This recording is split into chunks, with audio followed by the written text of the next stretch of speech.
Union থেকে সংসদ পর্যন্ত জালেমদের লোক সব সাজানো ছিল। কথা বলেন না কেন? তাও একেবারে স্তরে স্তরে স্তরে।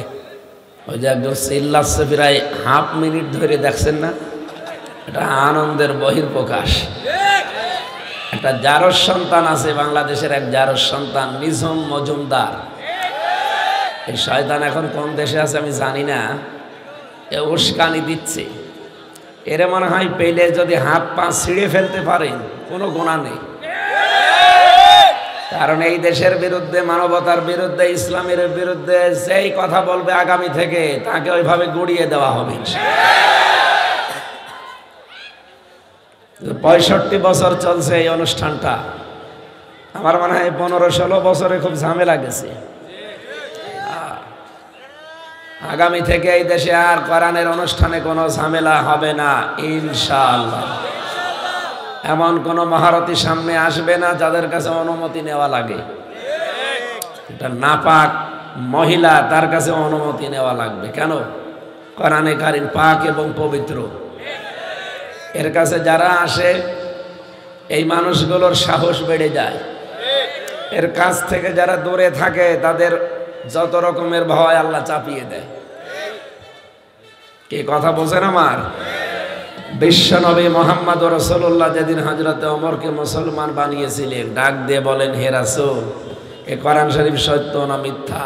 তিনি বললেন সত্য কথা, যা আছে সব সত্য। হযরত ওমর বলেন, হে নবী, সত্য জিনিস গোপনে থাকবে না। আপনি আমার সাথে একটু অনুমতি দেন, আমি এই সত্য কোরআনের পক্ষে একটা মিছিল করব কাবার দিকে। 40 জন মাত্র মুসলমান হয়েছিল ওই সময়, তিনি মিছিল দিলেন, লিল্লাহি তাকবীর। 17 বছর মন খুলে দিতে পারেননি, জবান খুলে বলেন লিল্লাহি তাকবীর। কাফের মুশরিকরা চিন্তা করে, কে গো মিছিল করে কাবার চত্বরে আল্লাহু আকবারের ধ্বনি দিয়ে, জালানা দিয়ে, দরজা দিয়ে মুখ বের করে দেখে মিছিলের সামনে হযরত ওমর। তাড়াতাড়ি করে ঘরের দরজা জালানা বন্ধ করে বলছে, দরকার নেই, ওর সামনে গেলে মাথা থাকবে না।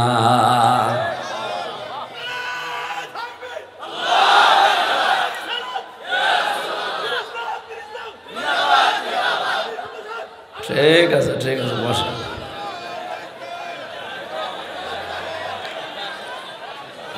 আলহামদুলিল্লাহ। আমার ভাইরা, আমার তো মনে হয় বাংলাদেশের 64 জেলা থেকে এখন শুধু হযরতে ওমরের মতো একটু হুঙ্কার দিলে কিয়ামত পর্যন্ত দেশে আর কেউ কোরআনে বাধা দেওয়ার সাহস পাবে না।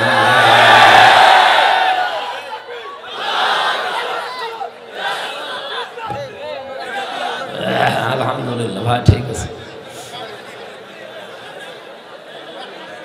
সুতরাং আমরা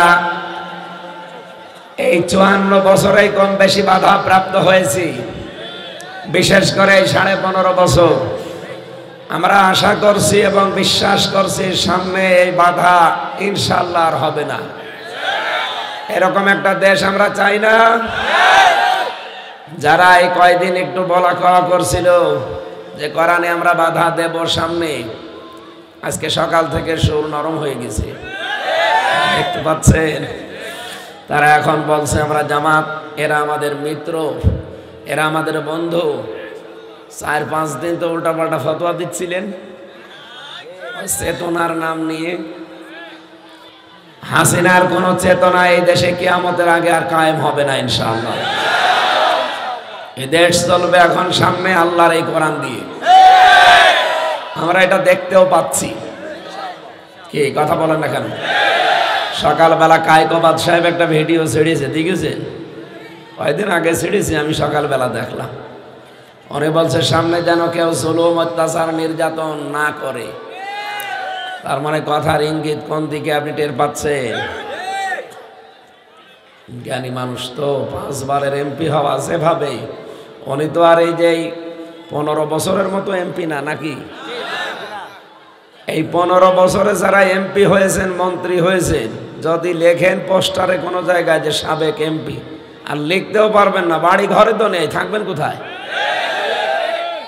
সারা বাংলাদেশে যেভাবে আরম্ভ হয়েছে, আর কয়েক ঘন্টা চাক দেখেন এই দেশে কোনো জালেম এবং ফ্যাসিবাদের দোসরের মাথা গোজার ঠাঁই থাকবে না ইনশাআল্লাহ। এটা দেখে যদি আগামীর যারা এরা যদি শিক্ষা নেয়, ভালো না নিলে তাদের কপালে এর চাইতেও বেশি দুষ্কর আছে। এই জন্য আজ সকাল থেকে যারা এই কথা বলছেন যে আমরা কারো শত্রু না, জামাত আমাদের বন্ধু মিত্র, এ কথা কয়দিন আগে যদি বলতেন, এ মানুষগুলোকে খেপিয়ে দিলেন কেন? আপনারা যেমন মাজলুম, এই দেশে ওই 14 দল বাদ দিয়ে সবাই মাজলুম, কথা বলে না কেন?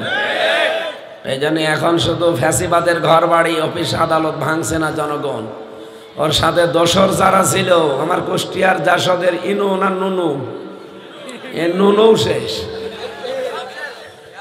সারা দেশে নুনু মার্কা লোক যারা, মেনন মার্কা যারা, একটাও রাখে নাই জনগণ, সব বাড়ি ঘর পৌঁছিয়ে দিয়েছে। কেউ যেন মাথা তুলে দাঁড়াতে না পারে, বিশেষ করে ফ্যাসিবাদ যারা। আপনার একটু আফসোস আসে না? এতগুলো মানুষ মারলেন, সে আপনি মানুষ, আবার উস্কানি দেন বসে বসে। যদি উস্কানিটা না দিত তাহলে 32 নম্বরটা অন্তত ভাঙতো না। নিজের পায়ে নিজে কোড়াল মারলেন, আর এই যে সারা দেশের এখন কপালে আগুন লাগিয়ে দিলেন। নিজে যাওয়ার সময় তো কিছুই করে যাননি, কাউকে বলেও যাননি, খালি 14টা ব্রিফ কেস নিয়ে চলে গেছে। ওর ভেতরে শুধু ছাই ছিল, হ্যাঁ, মাটি ছিল। 14টা ব্রিফ কেস ভরে নিয়ে চলে গেলেন। এই জন্যই তো এখন আমরা ঋণী হয়ে গেছি। আর বসে বসে কাজ কাম নেই, উল্টা পাল্টা কথা ওখান থেকে ছড়াচ্ছে। ওনার কোনো কথা যেন এই দেশের কোনো মিডিয়ায় আর প্রচার করা না হয়। এটা ডক্টর ইউনূস জানিয়েই দিয়েছে কয়েকদিন আগে যে ওনার কথা প্রচার করা দণ্ডনীয় অপরাধ। কারণ ভালো কথা তো বলে না, ঝগড়াটা মহিলা খালি ঝগড়ার কথা বলে। মানুষের বিবেক বুদ্ধি সব হারিয়ে গেছে। আল্লাহ ধরেছে একেবারে জাত মতো। কে কথা বলেন না কেন? যারা আলেম আছে জিজ্ঞাসা করেন তো, কতিয়া এটা মজুল, এর কর্তা বা ফাইল জানা নেই। আমি যখন আসছি তখনও অন্তত কুমিল্লার বাহার সাহেবের বাড়ি মাটির সাথে মিশানো হচ্ছে। এটা মিশাচ্ছে কে? না না, এখানে ফাকতিয়া আছে। আল্লাহ বলেন জালেমদের শিকড় কাটা হয়ে গেছে। কেটেছে কে? কেউ জানে না। সারা বাংলাদেশে ধানমন্ডি সহ যতগুলো বাড়িঘর ভাঙা হয়েছে, কে ভেঙেছে বলতে পারবেন? পারবেন না। না, আল্লাহ না, কারণ এর ফাইলই জানা নেই। এর কর্তা কে, কে যে এই কাজ করছে কেউ জানে না।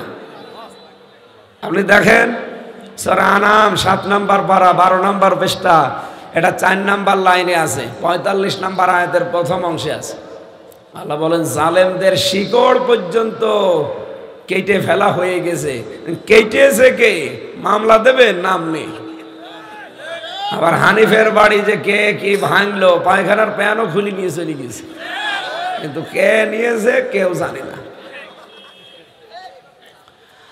আল্লাহ রাব্বুল আলামিন বলেন সূরা নমল 19 নম্বর পারার 20 নম্বর পৃষ্ঠা 7 নম্বর লাইনের 52 নম্বর আয়াতে আছে, ফাতিলকা বুয়ুতুহুম খাওয়িয়াতাম বিমা যালামু।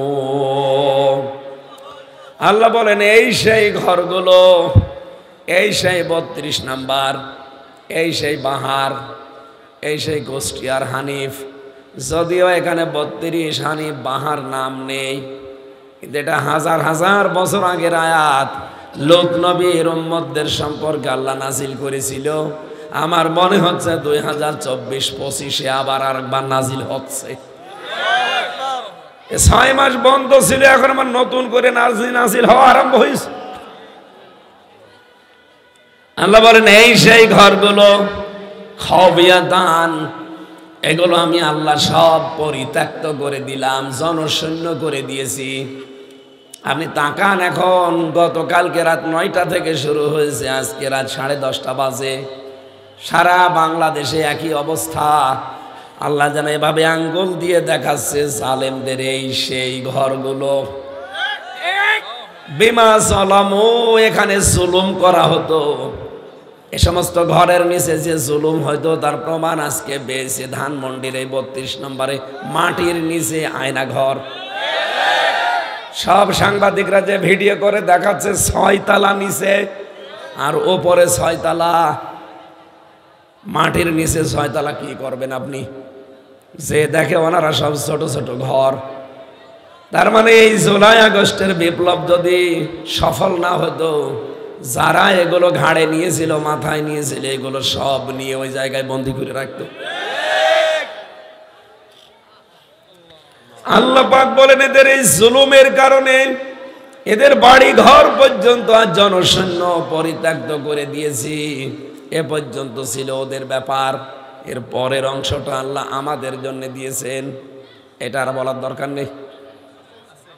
এটা বললে যদি আমার গায়ে আবার চলে আসে, ইন্না ফি যালিকা লায়াতাল লিকাউমিন ইয়ালামুন। যেহেতু মাদ্রাসাটা এখানে আয়াতে 2টা তাকিদ আছে, ইন্না আছে আর লাম আছে। আল্লাহ বলেন অবশ্যই এর ভেতরে শিক্ষা আছে যারা জ্ঞানী সম্প্রদায় তাদের জন্যে। সুতরাং আমরা জ্ঞানী যারা, তাদের জন্য এখানে শিক্ষা কি? জালেমদের এত বড় শিকড় যদি আল্লাহ কেটে ফেলতে পারে, আপনি চিন্তা করতে পারেন ওদের শিকড় কত নিচে ছিল।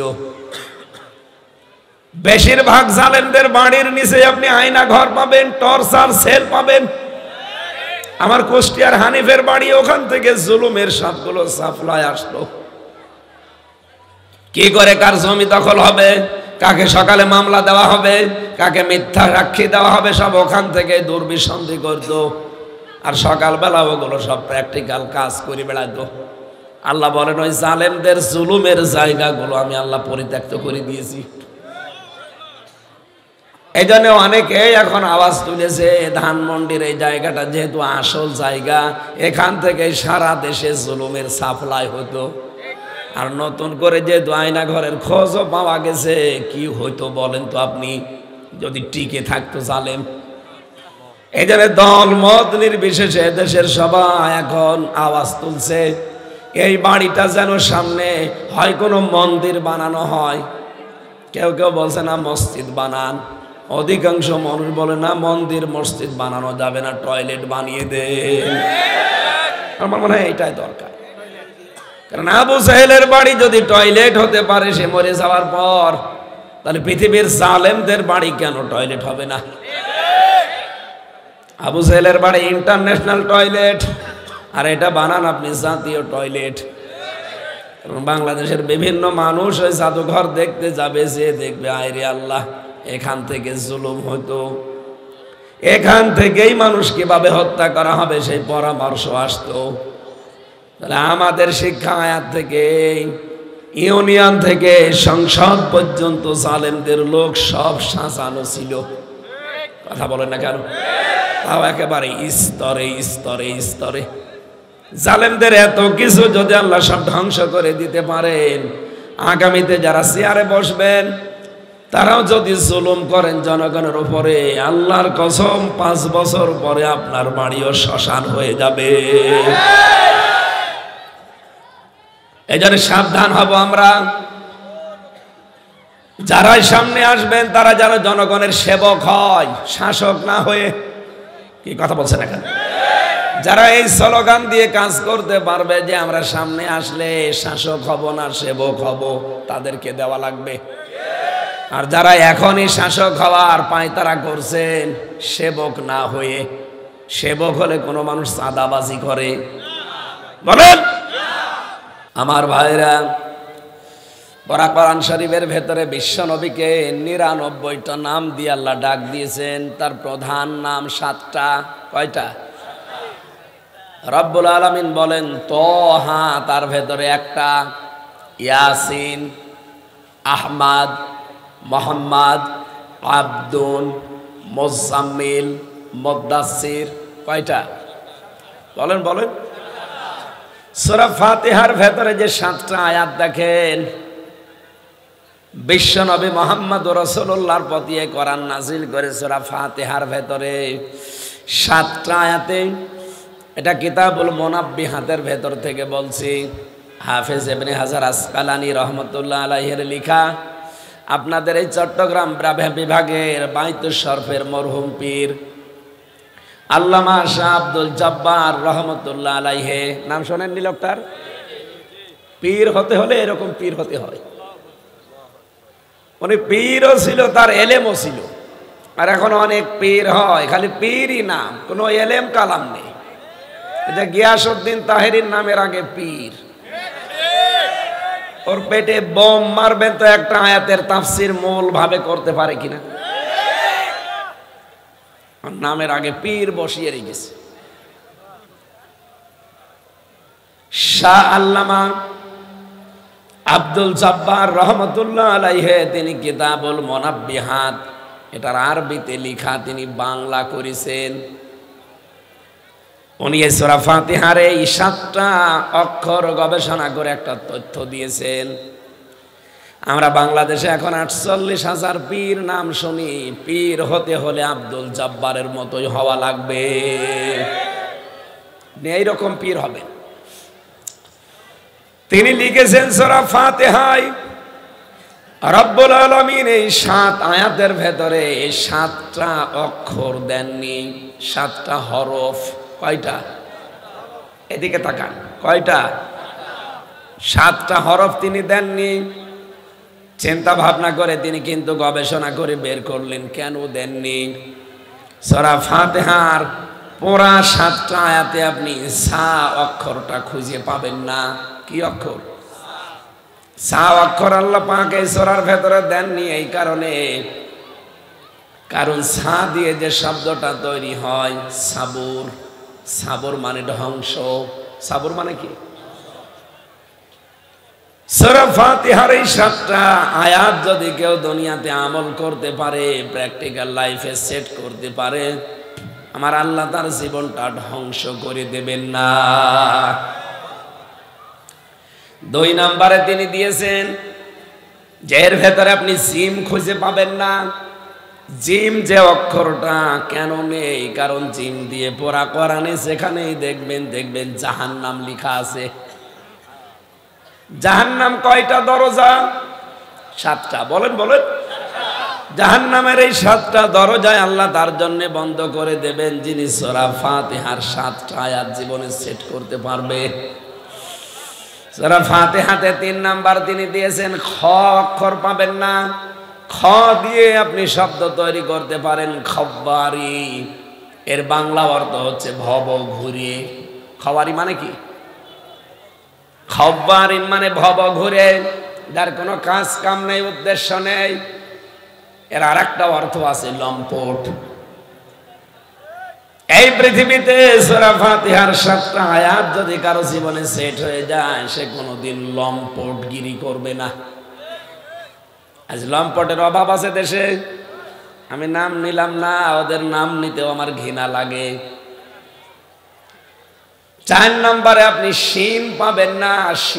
শিন দিয়ে শব্দ তৈরি করা যায় শাখাওয়াত।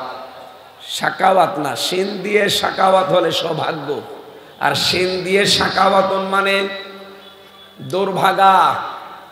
কোরআনে কারিমের সূরা ফাতিহার 7টা আয়াত জীবনে থাকলে আপনাকে আল্লাহ দুর্ভাগা করে দেবে না, আপনার ভাগ্য সুপ্রসন্ন হয়ে যাবে।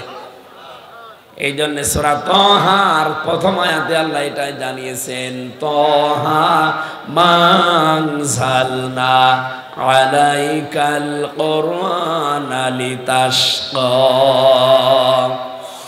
এই কোরআন আমি আপনার প্রতি এই জন্য দেইনি যে আপনি ভাগ্যহত হবেন, দুর্ভাগা হবেন, আপনি ভাগ্য হারিয়ে ফেলবেন না। এই কোরআন এই জন্য দিয়েছেন যে আপনার ভাগ্য খুলে দেবে, আপনি ভাগ্যকে সুপ্রসন্ন করতে পারবেন। 5 নাম্বারই আমি এর ভেতরে পেয়েছি, সূরা ফাতিহার ভেতরে আপনি জ শব্দটা পাবেন না। কি? জ অক্ষর দিয়ে দেখবেন পুরা কোরআনে বেশিরভাগ জুলমুন বা জুলমাতুন লেখা আছে। এর বাংলা অর্থ হচ্ছে অন্ধকার। এই 7টা আয়াত জীবনে যদি সেট করতে পারেন, অন্ধকার আপনার জীবনে নেমে আসবে না। সুবহানাল্লাহ বলতে পারেন। এরপরে পেয়েছি ঝা, 6 নাম্বার অক্ষর। এটা সূরা ফাতিহার ভেতরে ঝা এই অক্ষরটা নেই। ঝা দিয়ে কোরআনে কারিমে আল্লাহ নিজেই দিয়েছে যাক্কুম। এটা জাহান্নামী মানুষদের খাবার। ইন্না শাজারাতাস যাক্কুমি তুআমুল আসিম। অবশ্যই পাপিষ্ঠ যারা, তাদের খাবার হবে এই যাক্কুম। মুখের ভেতরে দিতে দেরি, ভেতরেও যাবে না, বেরও হবে না, গলায় আটকিয়ে যাবে।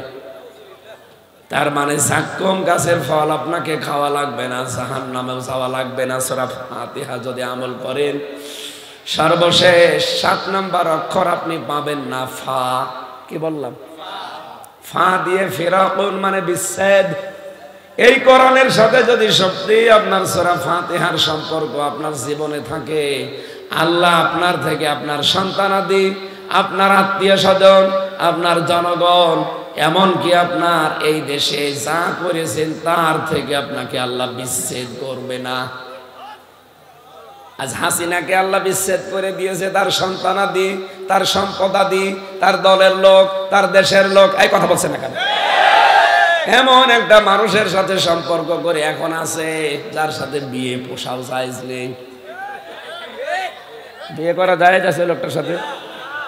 বিয়ে যদি করতে চাই তাহলে দাদার শেষ বয়স আবার মুসলমানি দেওয়া লাগবে। আর এখন যে বয়স ও দাদার মুসলমানি দেবেন জিনিস খুঁজে পাবেন, আর এই বয়সে আপনি হাজাম পাবেন কোথায়? ও বুড়ো হাজাম ছাড়া কেউ কাটতে পারবে? আর কেউ তো চোখ খুলে কাটা যাবে না, কারণ ও পাকা মোটা। কাটতে গেলে এখন চোখ বন্ধ করে কাটা লাগবে। শেষে দেখা যাচ্ছে আগা কাটতে যে গোড়া কেটে পাবে।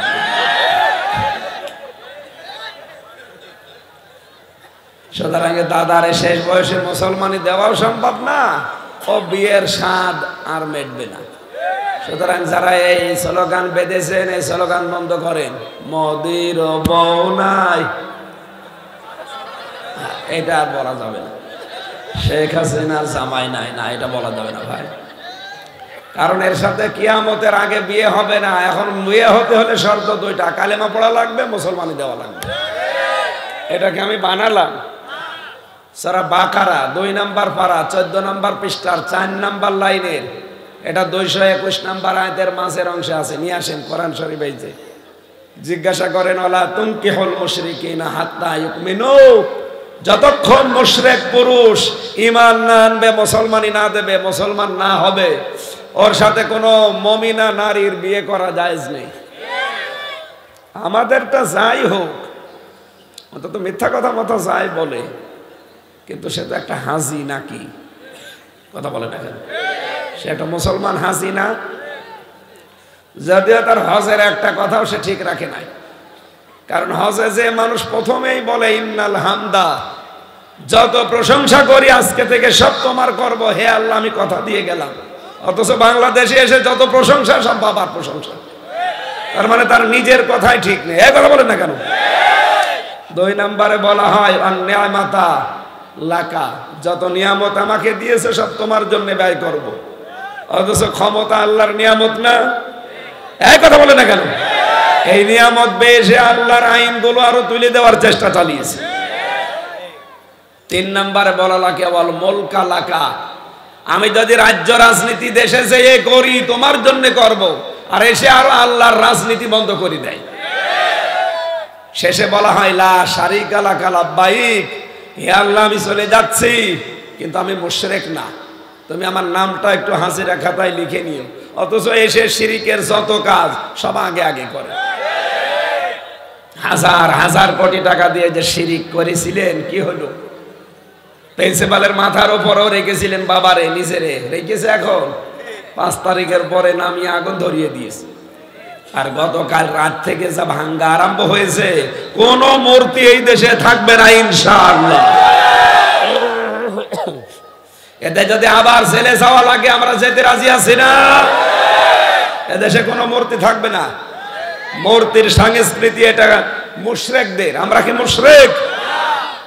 হ্যাঁ, হিন্দুরা যদি তাদের মূর্তি বানিয়ে পূজা করে বাড়ির ভেতরে, ঘরের ভেতরে, মন্দিরে, কোনো অসুবিধা নেই, করবে তারা। কিন্তু আমরা মুসলমান দাবি করে কোনো মাথার উপরে মূর্তি দেখতে চাই না। আগামীতে এই দুঃসাহস কেউ দেখাবেন না, তাহলে 5 বছর পরে দেখা যাচ্ছে আপনারটাও আগুন লাগিয়ে জনগণ পুড়িয়ে দেবে। আল্লাহ এত বেশি রেগে যায় শিরিক করলে, জানেন? এই যে এই মানুষটা, কিছু লাগবে না, ইনি যদি এখন বাড়িতে যেয়ে দেখেন ওনার স্ত্রীর কাছে পাশের বাড়ির এক সলিমদ্দি শুয়ে আছে, বউকে জড়িয়ে ধরে, কিছু কিন্তু করেনি, এমনি শুয়ে আছে, উনি মানবে? আমি মানবো? বাড়িতে ঢুকে যদি দেখি পাশের বাড়ির সলিমদ্দির সাথে শুয়ে আছে, শুধু একটা লাঠি নিয়ে বউকে না দুইজনকে আদামারা করে ফেলবো, দরকার মেরে ফেলবো। কিছুই করেনি, শুধু জড়িয়ে শুয়ে আছে, এই দিয়ে যদি আপনার রাগ হয়ে যায়, আল্লাহ বলেন বীর্য থেকে শুরু করে হামজা পর্যন্ত আমি বানিয়েছি, নাকি কারো কোনো অধিকার আছে? কারো অধিকার নেই। হ্যাঁ, মা বাবা শুধু বিছানায় ছিল, এই বাকি যা করেছে বলেন তো কে? বিজ্ঞান এখন জানিয়েছে বাবার এই স্ফলিঙ্গ দিয়ে বের হয়ে যাওয়া এই নাপাক বীর্যটা দিয়ে আল্লাহ 5টা জিনিস তৈরি করে। মায়ের রেহেমের ভেতরে যে নাপাক পানির থলি আছে, ওই পানি দিয়ে আল্লাহ আরো 4টা জিনিস তৈরি করে, চুল, রগ, হাড় আর পর্দা, রক্ত, গোশত, চর্বি, চামড়া আর স্তর। এই 8টার একটা 9টা জিনিস যখন এক হয়, রব্বুল আলামিন বলেন আমি নিজে আমার যে রব নামটা নিয়েছি এই কারণে তোকে বানাতে 5টা জিনিস স্পেশাল ভাবে দিয়ে দেই। ওয়াজআলা লাকুমুস সামআ ওয়াল আবসারা ওয়াল আফইদা ইলা আখির আয়াত। সূরা নাহাল 14 নম্বর পারার 14 নম্বর পৃষ্ঠার 14 নম্বর লাইনের 13 নম্বর লাইনের 78 নম্বর আয়াতের মাঝের অংশে আছে। আল্লাহ বলেন শ্রবণ শক্তি, দর্শন শক্তি, বাক শক্তি, আকেল শক্তি আর ঘ্রাণ শক্তি, এই 5টা আমি আল্লাহ নিজে দান করেছি।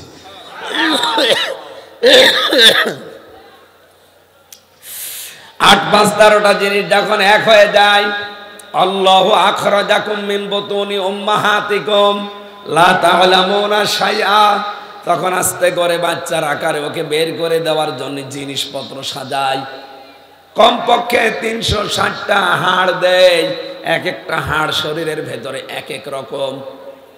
যত হাড় প্রকার আমাদের শরীরে আছে, সব হাড় যদি একরকম হতো জীবনও চলাফেরা করতে পারতেন না। কথা বলেন না কেন? শুধু হাড় দিয়েই শেষ করে দেয়নি, প্রতিটি হাড়ের সাথে আমি জয়েন্ট দিয়েছি। এই জয়েন্ট গুলো যদি না দিতাম কোনো জিনিস ধরতেও পারতিস না। তোর এই 3.5 হাত বডির ভেতরে 9768 প্রকার চামড়া দিয়েছি, এক এক জায়গার চামড়া এক এক রকম, এক চামড়ার সাথে মেলে না। এমনকি আমার চামড়ার সাথে যদি ভাইয়ের চামড়া আপনি দেখেন মনে হচ্ছে একরকম, ওনার চামড়া কেটে যাক, ফেটে যাক, ছিঁড়ে যাক, আমার চামড়া লাগিয়ে দেবেন, পছন্দ ধরবে? কে পরীক্ষা করে দেখেন। ওনার চামড়া যদি কেউ ভালো বানাতে চান, তাহলে ডাক্তারদের উচিত হবে ওনার শরীরের এই 9768 প্রকার কোন জায়গার চামড়া কেটে ওখানে লাগানো লাগবে। আপনি কোনোদিন চিন্তা করেছেন কেন আমার চামড়া লাগে না ওনার শরীরে? কেন? কোরআন হাদিসের বর্ণনা এই, এ পৃথিবীর বান্দা বান্দিরা তোর চামড়া এর চামড়ার সাথে মেলে না, আর কিয়ামতের দিন ও তোর বোঝা, পাপের বোঝা বহন করে দেবে। ও বলে আর তুই বিশ্বাস করিস? ও তো একটা ভণ্ড আর তুই পাগল। ও বাংলার মুসলমানেরা, কেউ কারো বোঝা বহন করবে না। ওয়ালা তাসিরু ওয়াসিরাতু বিসরা উখরা, কিয়ামতের দিন যার বোঝা তার বহন করা লাগবে। কথা বলেন ঠিক কিনা? কেউ কারো বোঝা বহন করবে? আরো জোরে বলেন না। সুতরাং যে ভণ্ড পীরগুলো এই কথা ছড়ান যে তোর কোনো চিন্তা নেই, তোর বাবা আছে, ওটা একটা ভণ্ড। কেউ কারো বোঝা বহন করবে না কিয়ামতে। এখানে চামড়ার সাথেও চামড়ার মিল নেই। আরো কয়েকটা জিনিস আমি দেখেছি মেলে না, তার ভেতরে হাতের আঙ্গুলের ছাপ, এর ভেতরে 153টা রেখা আছে, কিন্তু কারো সাথে কারো রেখা আজ পর্যন্ত মেলেনি, কিয়ামত পর্যন্ত মিলবেও না। যদি কারো সাথে কারো রেখা মিলেছে তো কারো জমি জায়গা ঠিক থাকতো, সব জাল দলিল করে নিয়ে নিতাম। আরো একটা আশ্চর্য আমি কয়েকদিন আগে পেয়েছি, এই ছেলে যাওয়ার আগে। আমার শরীরের এই যে বিশেষ করে এই জায়গাটুকু যেখানে 153টা রেখা আছে, এইটা আর এইটা, এই জায়গা থেকে যদি আপনি ছুরি দিয়ে কেটে কেটে সব রেখাগুলো তুলে ফেলেন, দেখবেন কিছুদিন পরে যখন এটা ভালো হয়ে যাবে, ওই রেখাগুলো আবার আগে যা ছিল তাই হয়ে যাবে। আমি নিজে এটা প্রমাণ করেছি যে এই জায়গাটা 19 সালে কেটে গিয়েছিল। 20 সালের শেষের দিকে জেলে যাওয়ার আগে একবার আমি পরীক্ষা করেছিলাম, এটা ভালো হয়ে যাওয়ার পর আমি আঙ্গুলের ছাপ জানি 153টার উপরে হয় না। পরবর্তীতে 1.5 বছরের মাথায় দেখলাম আমার আল্লাহ আবার আগেরটা ফিরিয়ে দিয়েছে।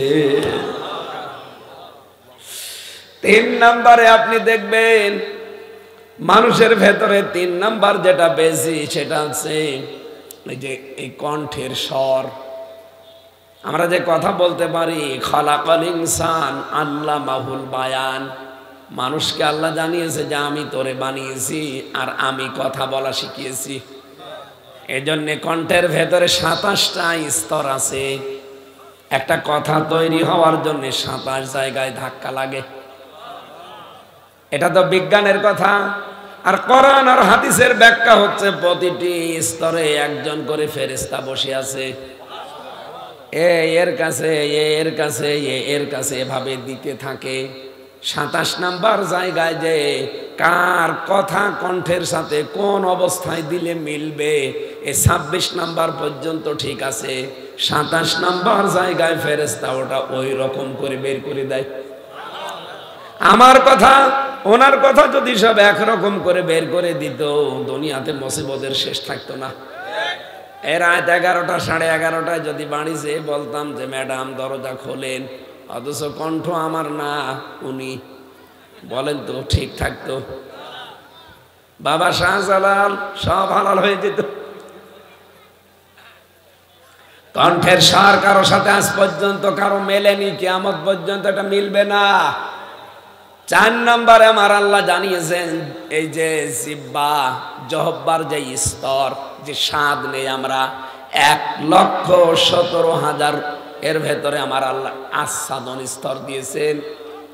বিজ্ঞান কোন জায়গায় লিখেছে 1,50,00,000। আর এর ভেতরে স্বাদ নেওয়ার জন্য যে স্তরগুলো আল্লাহ দিয়েছেন জহব্বায়, কমপক্ষে 357 প্রকার খাবারের স্বাদ আপনারা জহব্বা একবারে নিতে পারে। বাংলাদেশ সহ বিশ্বে যতগুলো দেশে আমি এই ছোট বয়সে গেছি, কোন রেস্তোরাঁ, কোন হোটেলে, কোন বাড়িতে একবারে 357 প্রকার খাবার রান্না হয় আমি পাইনি। আপনি পেয়েছেন? বাংলাদেশের গাজীপুরের নিরিবিলি হোটেল আছে একটা, কাপাসিয়ায়, এখানে সর্বোচ্চ খাবার রান্না হয় 180 প্রকার। এর উপরে আমি আর পাইনি সারা বাংলাদেশে। এইটাই ওরাই কাঁঠালের পাতা, আমের পাতা ভর্তা বানিয়ে বলে এইটাও খাবার। কাঁঠালের পাতা নিয়ে এসে ভর্তা বানাবে, এটা একটা ভর্তা। এ আমের পাতা ভর্তা, কচুর পাতা ভর্তা, এরকম সব মিলে 180। আর আমার জহব্বায় স্বাদ নিতে পারে 357টা স্তর আছে। সুবহানাল্লাহ বলতে পারে? পৃথিবীর কোন হোটেলে এত প্রকার খাবার বানাবে বলেন? 5 নাম্বারটা বেশি, এই চোখ। এর ভেতরে 5টা জিনিস আল্লাহ সাজিয়েছেন। এর ভেতরে আছে, আপনি দেখবেন, মনি আছে, কর্নিয়া আছে, লেন্স আছে, লেন্স আছে, ইকুয়াল আছে, ডিপ ইকুয়াল আছে। কিন্তু চোখ আমরা সবাই মনে হয় যে একরকমই দেখতে, না। আমার এক এক রকম চোখ আল্লাহ এক এক রকম করে বানিয়েছে। কারণ এই চোখের সাথে এ মাথার ভেতরে আল্লাহ 6টা না 7টা জিনিস সাজিয়ে দিয়েছে। ফ্রন্টাল লব আছে, প্যারাইটাল লব আছে, অক্সিপিটাল লব আছে, মোটর কর্টেক্স আছে, সেন্সরি কর্টেক্স আছে, বাক শক্তি আছে। এই 7টা জিনিস পড়া মাথার ভেতরে 1,70,000 তার দেওয়া আছে। এগুলো চোখের সাথে, নাকের সাথে, মুখের সাথে, পুরা শরীরের সাথে আমার আল্লাহ এমনি এমনি দিয়ে রাখে নাই। এই চোখ দিয়ে আপনি যা যাই দেখবেন না কেন, আগে মাথায় খবর হবে, মাথা থেকে সিদ্ধান্ত আসবে যা, তারপরে আপনাকে ওইটা করতে বলবে।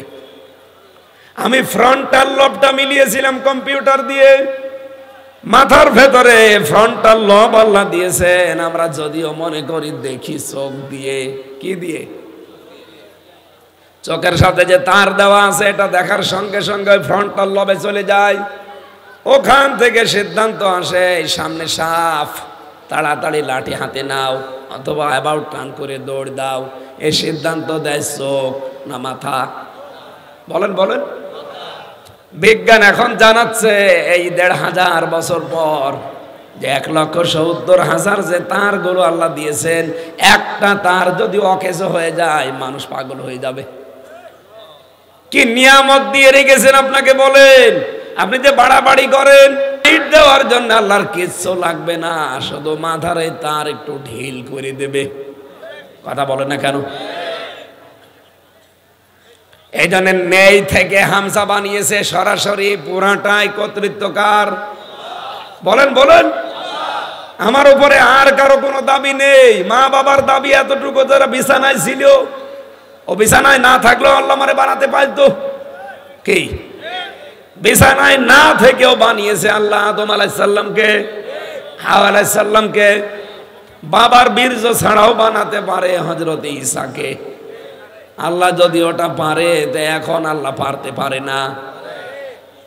আল্লাহ পাক বলেন, নবীজির নামের কথা ব্যাখ্যা করছিলাম আমি। 7টা আয়াত, 7টা নাম, 7-এর অনেক গুরুত্ব আছে। আজকের আলোচনাও 7। কারণ জাহান্নামের দরজা কয়টা? আরো জোরে। জাহান্নাম কিন্তু একটা, দরজা। এই যে এখানে যে মাদ্রাসা আছে, মাদ্রাসা কয়টা? দরজা আছে হয়তো 12টা, যে এখানে ফাজেল পর্যন্ত আছে। এই 12টা ক্লাসে 12টা ক্লাসরুম আছে, আলাদা আলাদা আছে না? যে যেই ক্লাসে পড়বে ওই ক্লাসে এসে প্রবেশ করবে। কথা বলেন না কেন? ক্লাস 1-এ যে পড়ে সে ফাজেলে ক্লাস করতে পারবে, আর ওই ক্লাসে তারা ঢুকতে দেবে?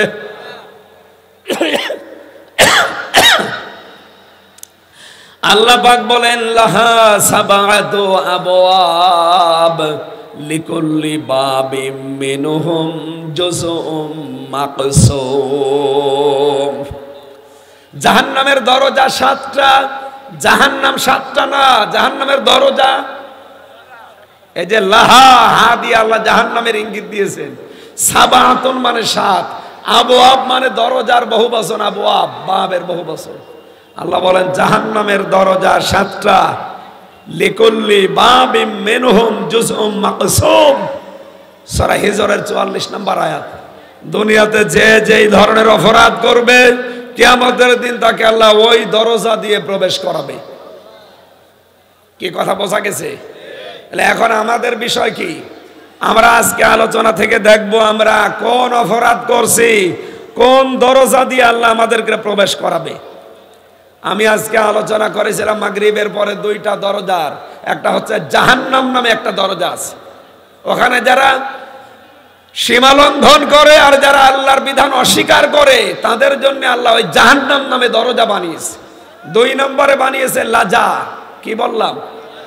লাজা মানে সত্যকে সত্য জানার পরে যারা অ্যাবাউট টার্ন করে চলে যায়, আর যারা মাল সম্পদ জমা করে আর কি করে এটা সংরক্ষণ করা যায় এই চেষ্টায় থাকে, এদেরকে আল্লাহ কোন দরজা দেবে? লাজা। বলেন বলেন। 3 নাম্বারটা বলছি, আমার কণ্ঠে সাপোর্ট করছে না তো, নয়তো তো কথা বলা যেত। চা খেয়ে কি করবো, গলা ভেঙে গেছে, ওই তো দিয়ে হবে না। একটা বিষয় একটু ভেজাল আছে বাংলাদেশে, এটা নিরসন করা দরকার।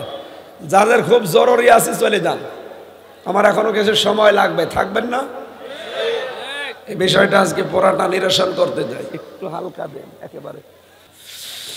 আল্লাহ রাব্বুল আলামিন বলেন, ওয়া আম্মা মান খাফফাত মাওয়াজিনুহু ফাউম্মুহু হাওিয়া ওয়া মা আদরাকা মা হিয়া নারুন হামিয়া।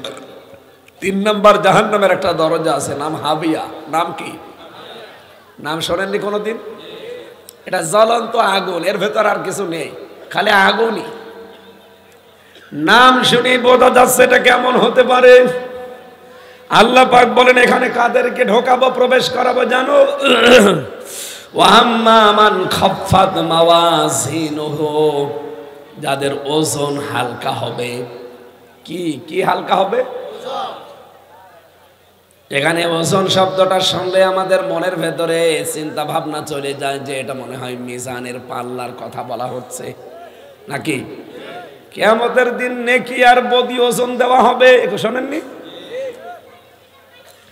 আল্লাহ বলেন যাদের নেকির পাল্লা হালকা হয়ে যাবে, ফাউম্মুহু হাবিয়া, তাদের আশ্রয়স্থল হবে তাদের মা। আল্লাহ কেন জাহান্নামে হাবিয়ার নাম মা বললেন? এই পৃথিবীর ময়দানে দেখবেন, পৃথিবীতে যে কেউ হোক তার আশ্রয়স্থল, নিরাপদ জায়গার নাম মায়ের কোল। কি? জাহান্নামী যারা, পাপিষ্ঠ যারা, ইন্নাহু মাইয়াতি রাব্বাহু মুজরিমান ফাইন্না লাহু জাহান্নাম, কেউ যদি অপরাধ করে তার রবের কাছে যায়, তার স্থান আল্লাহ দেবে ওই পাপিষ্ঠের জন্য জাহান্নাম। লা ইয়ামুতু ফিহা ওয়ালা ইয়াহইয়া, ওখানে যে লোকটা মরবেও না বাঁচবেও না, বাঁচা মরার মাঝখানে থাকবে। ও কুমিল্লাবাসী, আমার সাথে আপনি একমত হবেন কিনা জানি না, যেহেতু অনেক আলেম আছে, চিন্তা ভাবনা আরো করার জন্য বলছি আপনাদেরকে। আপনি একটু দেখবেন এই বিষয়টা আসলে এরকম হতে পারে কিনা। রব্বুল আলামিন যে জানিয়ে দিলেন যে কিয়ামতে যার হালকা হবে ওজন, তাকে আমি আল্লাহ জাহান্নাম তার আশ্রয়স্থল বানিয়ে দেব। নবী আপনি কি জানেন এই হাবিয়া জাহান্নামের এই যে দরজা, এটা কি? এটা হচ্ছে পুরাটাই আগুন। পুরাটাই কি? বাংলা অর্থ ছিল। আধুনিক তাফসির গুলো আমি মিলালাম, চিন্তা ভাবনা করলাম, পৃথিবীতে ওজনের কথা বললে মানুষ খুব ভালো বোঝে, ওজনের কথা বোঝে না। এবার আসেন তো, ওজন করার প্রতিটি জিনিসের নাম আমরা আলাদা আলাদা রেখেছি। এই যে স্টেজটা যদি কেউ এখন বলে যে এটা একটু মেপে দেন তো, দাড়ি পাল্লায় তুলে দেবেন, হ্যাঁ, এটা মাপার জন্য আলাদা একটা যন্ত্র আছে, তার নাম গজ, ফিতা। কি এ পর্যন্ত জানেন না? এটা যদি গজ দিয়ে মাপেন, ফিতা দিয়ে মাপেন, তাহলে বুঝতে পারবেন এটা কয় মিটার কয় মিটার আছে। কি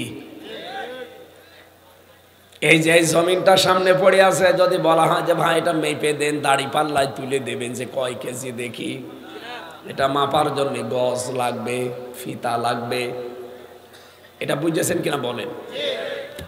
এই যে আমাকে চা দিচ্ছে, আমি যদি বলি চাটা মেপে দেন তো ফিতা দিয়ে মাপবেন, এটার জন্য সিসি আছে, লিটার আছে।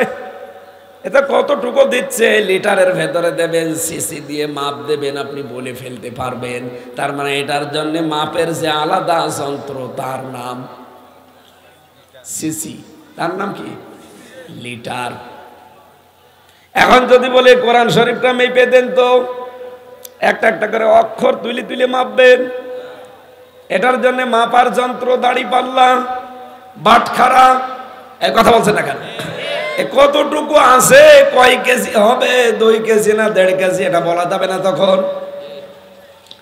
এটার জন্য যে মাপের যন্ত্র, তার নাম হচ্ছে কেজি, বাটখারা, আর কি বলে স্কেল। এবার আসেন বাস্তবতায়। কিয়ামতের ময়দানে আল্লাহ যা বললেন, মাওয়াজিনুহু, যার ওজন হালকা হবে, খাফফাত। কিয়ামতের দিন আল্লাহ যেটা মাপবেন আমরা সবাই জানি, তার নাম আমল। তার নাম কি? হয় বদ আমল নাই নেক আমল। কথা বলেন না কেন? যেহেতু আমরা অনেকেই মনে করি দাড়ি পাল্লায় আল্লাহ তুলে দিয়ে মাপবে, এইদিকে বদ আমল এইদিকে নেক আমল, এভাবে তো নাকি? আপনার এই বাংলাদেশে কোনো পাগলও বিশ্বাস করবে যে আমল দাড়ি পাল্লা দিয়ে মাপা যায়? আমল মানে কি বলেন তো? কাজ। আমল মানে এই জবাব দেওয়া লাগবে না, আবার গেবত করবেন। আমল মানে কি? কাজ। কি কোনো পাগলও দাড়ি পাল্লা দিয়ে মাপে যে 5 কেজি কাজ? কাজ মাপতে হয় গুরুত্বের ভিত্তিতে নাকি? প্রিন্সিপাল সাহেব আমাকে একটা কাজ দিয়েছে, এই কাজটা উনি মাপবেন কি করে, উনি দেখবেন কি করে কাজটা? উনি গুরুত্বের ভিত্তিতে দেখবেন যে কাজটা গুরুত্ব দিয়েও হামসা করছে কিনা। কথা বলেন না কেন? এবার আসেন এই যে স্টেজ, এটার গুরুত্বপূর্ণ জিনিস আছে দুইটা, একটা খুঁটি আর একটা সামিয়ানা।